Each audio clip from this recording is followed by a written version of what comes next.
ዛሬ የምናወራው ስለ ብዙዎቻችን የጤና ሚስጥር ስለሆነው ስለ አንጀታችን ጤና ነው።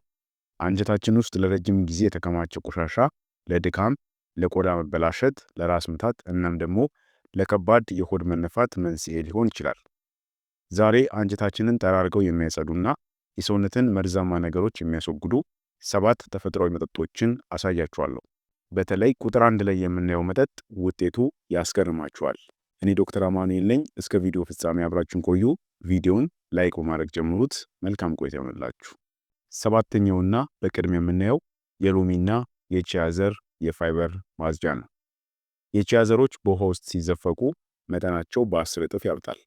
ይህም በአንጀት ውስጥ ያለውን ቆሻሻ ተሸክሞ እንዲወጣ ያደርገዋል። ሎሚው ደግሞ በቫይታሚን ሲ የበለጸገ በመሆኑ የሰውነትን የቆሻሻ ማስወገድ ሂደት ያፋጥናል። ለዚህ የአንጀት ማጽጃ የሚያስፈልጋችሁ ግብዓቶች 1 የሾርባ ማንኪያ የቺያ ዘር፣ ግማሽ ሎሚ፣ 1 ብርጭቆ ለብ ያለ ውሃ እንዲሁም ደግሞ 1 ሻይ ማንኪያ ማር ናቸው። ማሩ ለጣዕም ነው የሚያስፈልገው።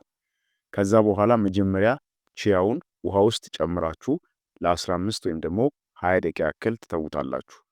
ዘሮቹ ውሃውን መጠው ጄል መሰል ባህሪ እስኪኖራቸው መጠበቅ አለባችሁ። ከዚያም ሎሚውን በመጭመቅ እናም ደግሞ ማሩን በመጨመር በደንብ ማዋሃድ ነው። ይህንን መጠጥ ጠዋት በባዶ ሆዳችሁ ብትጠጡት ቀኑ ሙሉ የምግብ መፈጨታችሁ እንዲስተካከል ይረዳችኋል። ስድስተኛው አንጀትን የሚያጸዳ መጠጥ የተልባና የቀረፋ መጠጥ ነው። ተልባ በውስጡ ሊግናንና ኦሜጋ 3 የተባሉ ንጥረ ነገሮችን ይዟል።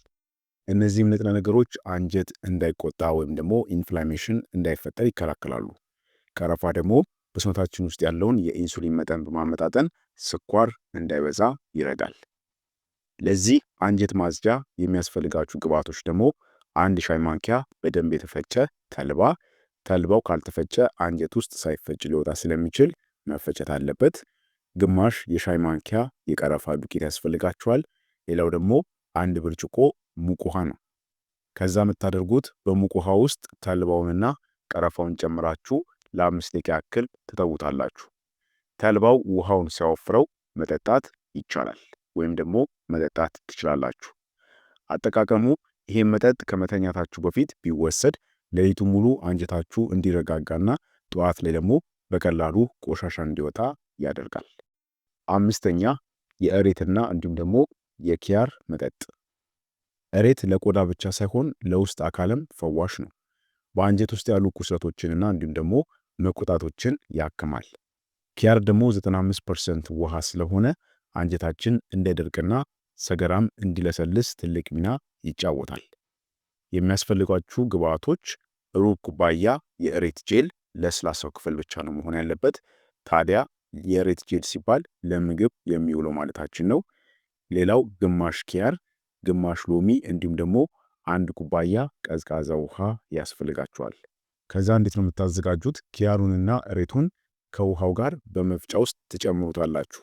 በደንብ እስኪዋሃድ ድረስ መፍጨት ይኖርባችኋል። በመጨረሻም የሎሚውን ጭማቂ ትጨምሩበታላችሁ። አጠቃቀሙ ይህ መጠጥ በጣም የሚያቀዘቅዝ በመሆኑ በሞቃታማ ሰዓት ወይም ደግሞ ከምግብ በኋላ መጠጣት ትችላላችሁ።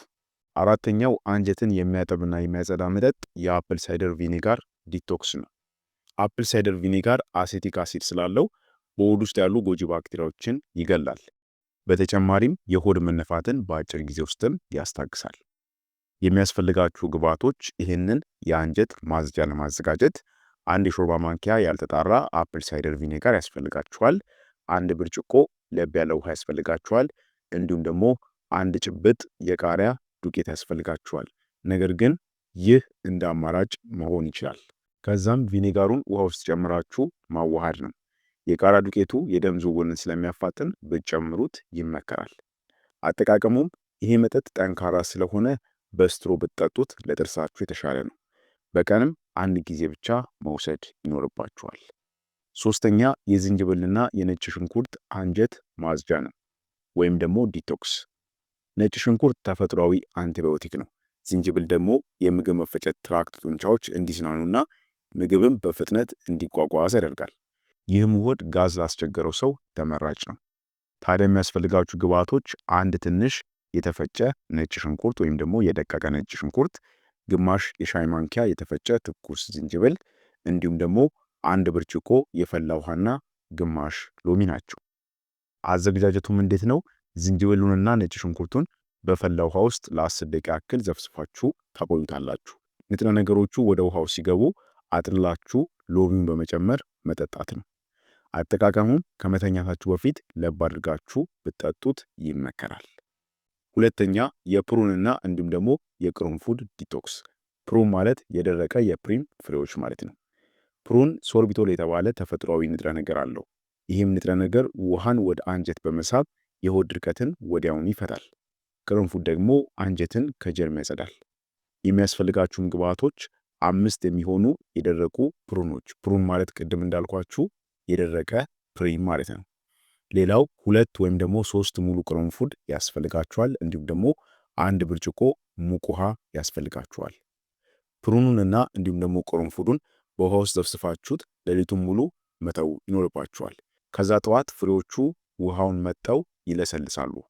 ከዛ ጠዋት ባዶ ሆድ ውሃውን መጠጣት ይኖርባችኋል ማለት ነው። የለሰለሱትን ፕሩኖች ወይም ደግሞ የደረቁ የፕሪም ፍሬዎችን መብላት ትችላላችሁ። ይህ በጣም ፈጣን የሆነ የአንጀት ማጽጃ መጠጥ ነው። አንደኛውና ትገረሙበታላችሁ ያልኳችሁ ደግሞ የሳይሊየም ሃስክ የሚባለው የአንጀት ማጽጃ መጠጥ ነው። ይህ የሁሉም ማጽጃዎች ንጉስ ይባላል።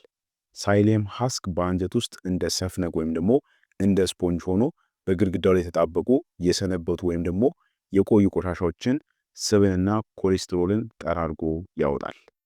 የሚያስፈልጋችሁ ግብአቶች 1 የሻይ ማንኪያ የሳሊየም ሃስክ ዱቄት ወይም ደግሞ ይህ ዱቄት በብዛት በሀገራችን ላይኖር ይችላል። የሚኖረው በአንዳንድ ሱፐርማርኬቶች ሊገኝ ይችላል። እንዲሁም ደግሞ በውጭ ያላችሁ ሰዎች ልታገኙ ትችላላችሁ። በሀገራችን ግን ላይገኝ ይችላል። ይህንን ዱቄት ካላገኛችሁት በደንብ የተፈጨ ተልባን መጠቀም ትችላላችሁ። ከዛ በኋላ ሌላ የሚያስፈልጋችሁ ግማሽ ብርጭቆ ውሃና ግማሽ ብርጭቆ የአፕል ጭማቂ ነው። ከዛም አዘገጃጀቱ ዱቄቱን ከፈሳሹ ጋር ቀላቅላችሁ ወዲያውኑ መጠጣት ነው። ካቆያችሁት ወዲያውኑ ስለሚረጋ ለመጠጣት ያስቸግራችኋል። ስለዚህ እንዳቀላቀላችሁት ቶሎ መጠጣት አለባችሁ። ሌላው በጣም ማወቅ ያለባችሁና አስፈላጊው ነገር ይህንን መጠጥ ከጠጣችሁ በኋላ ወዲያውኑ 1 ተጨማሪ ሙሉ ብርጭቆ ውሃ መጠጣት አለባችሁ። ይህ ካልሆነ ፋይበሩ አንጀታችሁን ሊይዘውና ድርቀት ያስከትልባችሁ ይችላል። ስለዚህ ይህንን ማጽጃ ከጠጣችሁ በኋላ በቶሎ 1 ብርጭቆ ሙሉ ውሃ መጠጣት አለባችሁ ማለት ነው። ሳይሊየም ሃስክ ካገኛችሁት በጣም ኃይለኛ ስለሆነ ስትጠጡት መጠኑን ከግማሽ ሻይ ማንኪያ ጀምራችሁ ማየት ይመከራል። ካላገኛችሁት ግን በተልባ ተክታችሁ መጠቀም ትችላላችሁ። እሱም ቢሆን አስገራሚ ውጤት ይኖረዋል። በስተመጨረሻም እነዚህን 7 የአንጀት ማጽጃ መጠጦችን ስትጠጡ ማድረግና መውሰድ ያለባችሁ አንዳንድ ጥንቃቄዎች አሉ። እሱን ነግራችሁና ቪዲዮን የማበቃ ይሆናል። አብዛኞቹ መጠጦች በተለይ ተልባ፣ ቺያና ፕሩን ከመተኛታችሁ በፊት ቢወሰዱ ይመረጣል። ይህም ሰውነታችሁ ሌሊቱን ሙሉ በእርጋታ ስራውን እንዲሰራ እናም ጠዋት ላይ ያለምንም መቆራረጥ አንጀታችሁ እንዲጸዳ ያደርጋል። ሌላው እነዚህ መጠጦች ከፍተኛ ፋይበር ስላላቸው በቀን ውስጥ ቢያንስ ከ8 እስከ 10 ብርጭቆ ውሃ መጠጣት አለባችሁ። 2 ሊትር ውሃ ቢያንስ መጠጣት አለባችሁ። ውሃ ካልጠጣችሁ ፋይበሩ ራሱ ድርቀት ሊያመጣባችሁ ይችላል። ለሳይለም ሃስክ ደግሞ ዱቄቱን ከተጠቀማችሁ ወይም ደግሞ ከወሰዳችሁ በኋላ በቶሎ ተጨማሪ 1 ብርጭቆ ውሃ መጠጣት ግዴታ ነው። ይህ ካልሆነ ግን ድርቀት ሊያስከትል ይችላል። ይህንን መጠንቀቅ አለባችሁ። ሌላው ሁሉንም ደግሞ በአንድ ቀን መሞከር የለባችሁም። መጀመሪያ አንዱን መርጣችሁ ለ3 ወይም ደግሞ ለ7 ቀናት ያክል ሞክሩት። ከዛ በኋላ ሰውነታችሁ ሲላመድ ወደ ሌላኛው መቀየር ትችላላችሁ። ሌላው ማጽዳቱን ሲጀምሩ መጀመሪያ ላይ ትንሽ የሆድ መጮህ ወይም ደግሞ መጠነኛ ቁርጠት ሊሰማችሁ ይችላል። ይህ ቆሻሻው እየተንቀሳቀሰ መሆኑን የሚያሳይ ምልክት ነው። ነገር ግን ከባድ ህመም ካለው ማቆም ይኖርባችኋል። ሌላው ስኳር በፍጹም እንዳትጨምሩ። መጠጦቹ ጣዕም እንዲኖራቸው ማር መጠቀም ይቻላል። ነገር ግን ነጭ ስኳር በፍጹም አትጨምሩ። ምክንያቱም ስኳር በአንጀት ውስጥ ያሉ መጥፎ ባክቴሪያዎችን ስለሚመገብ የጽዳት ሂደቱን ያበላሸዋል። ስለዚህ ስኳር አይመከርም፣ እንዳትጨምሩ። ሌላው በጥንቃቄ ደግሞ ማወቅ ያለባችሁ የአንጀት መታሰር ወይም ደግሞ ከባድ የጨጓራ ህመም እንዲሁም ደግሞ የአንጀት ችግር ያለባቸው ሰዎች እነዚህ መጠጦች ፈጽሞ መጠቀም የለባችሁም። ስናጠቃልለው እነዚህ 7 መጠጦች አንጀትን ለማጽዳት ትልቅ እገዛ ያደርጋሉ። ነገር ግን አስታውሱ፣ እነዚህ መጠጦች ውጤት እንዲያመጡ በቀን ውስጥ በቂ ውሃ መጠጣትና ጤናማ አመጋገብ መከተል ወሳኝ ነው። ስለሆነም ለ7 ተከታታይ ቀናት ከመረጣችሁት አንዱን በመሞከር ለውጡን ማየት ትችላላችሁ። ቪዲዮ ከጠቀማችሁ ለጓደኞቻችሁ ሼር አድርጉት። በቀጣይ በሌላ አስተማሪ የጤና ቪዲዮ እስከምንገናኝ በጤና ቆዩልኝ። ቻው።